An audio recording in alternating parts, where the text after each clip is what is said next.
Hi, last time we showed you the Dolphin and Wii emulation via, well, not Dolphin, but Wii and GameCube emulation via Dolphin. And this time we're going to show you some of the other emulators. Not all of them work as smoothly, but they work well enough. As you can see here, we've got Super Nintendo via BSNES. Play one of my favorite games of all time ever. Donkey Kong Country 2. You'll notice it's not exactly full screen. Turn it down just a little bit.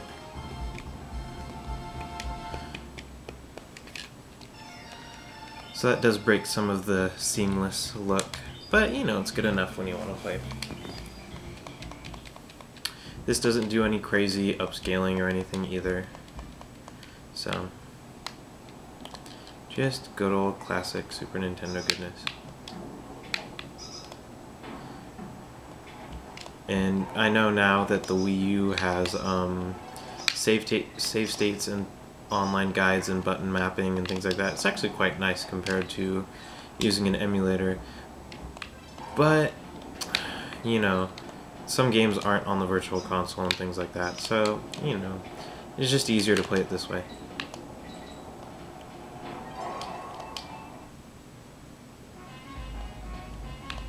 And SNES emulation with BSNES is pretty much 100%, so, you know, all games should be playable, which is pretty nice.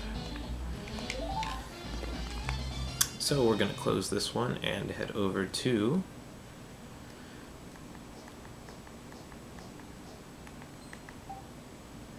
its older brother, the N64. Now, since some latest graphics card updates, the N64 has been kind of dodgy emulator-wise, especially starting via programmatically, like from XBMC. So I'm going to show you. There's a trick you have to do, and it's really weird. Yeah, see, it gives us this. What we do is on plugin file. Basically, all we do is just change it, and then it runs. Don't ask me why, but it does. So,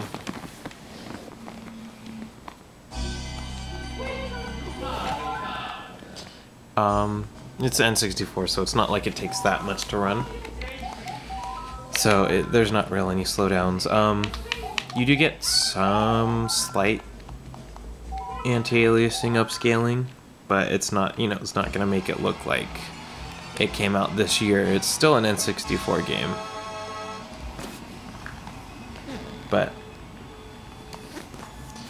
the emulators are for nostalgia's sake anyways, so I don't really mind that much. Now, if you'll note, the Logitech F310 is not an N64 controller, so we map things a bit differently. For example, we set the Z button typically on the bottom of N64 controllers to the X button, just because A, B, and X are all within thumb's reach, whereas Y you kind of have to lift off a little bit. So this is a good setup for people who like to play Smash N64, Mario Party, Mario Kart, things like that. But for the sake of making this video, you know, kind of short, or not making it too long rather, as opposed to some of my other ones, I think we're going to stop this for here and move on to the next emulator. As you can see, switching back and forth is really fast. I mean, as opposed to turning off a console, turning on another one, things like that.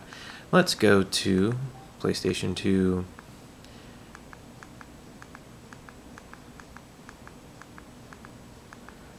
I'm thinking of a game we should play. I do have a Kingdom Hearts save, although I haven't gotten very far on the emulator, so we'll just go with that, just to show you how it looks. PS2, you can get quite a graphical upgrade, especially with the way I set up this system. The 660 Ti can handle things quite well, and the i5-3570K can handle, you know, emulation pretty well alongside that. So this is just the beginning area of Kingdom Hearts, you know, not that far in, so If you're looking for amazing gameplay, go watch a Let's Play or something. This is just to show you how it looks.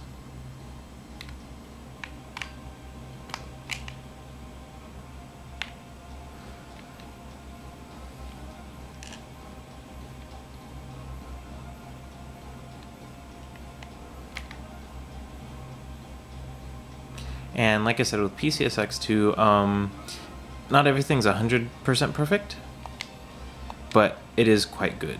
And when you do get to play, the visual quality is quite nice. I know it's kind of hard to see because I'm recording it via TV, but if you saw it in person, it would look significantly smoother compared to a stock PS2, or even playing PS3 games or PS2 games on a PS3. I had a PS3 for a while, and the PS2, it was backwards compatible, but the PS2 compatibility wasn't all that great. I mean, it played more games than PCSX2 can, but they didn't look as good by any means. These are, if you play the Kingdom Hearts series, for example, on PCSX2, it'll look a bit below the HD remakes. So, I mean,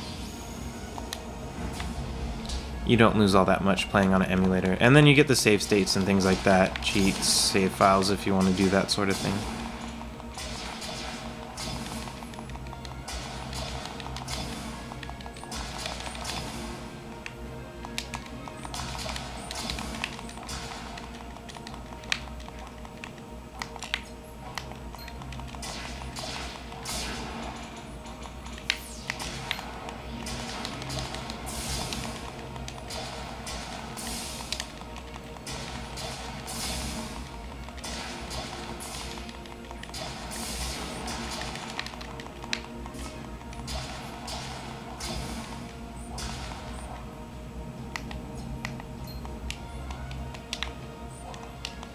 But, like I said, to keep this video short, let's just close that and go to the next emulator.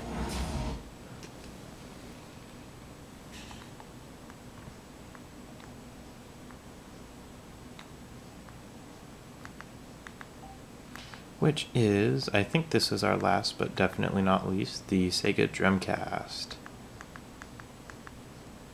See, one of my favorite games, Project Justice.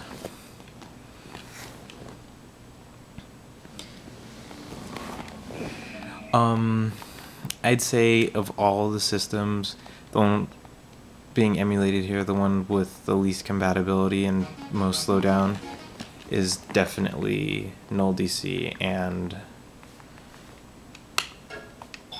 the Dreamcast emulator. But, you know, that's how it is.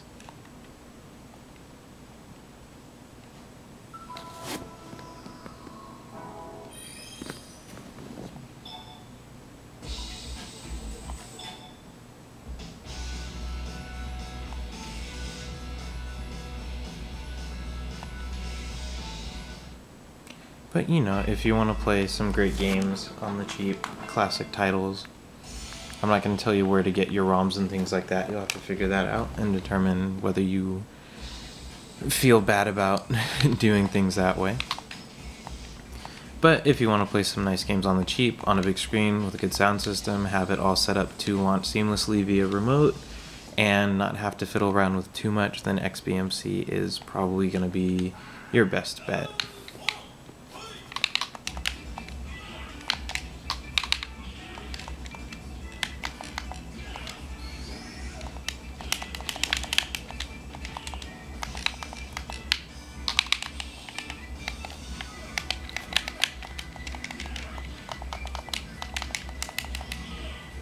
That grab totally should have connected, but whatever.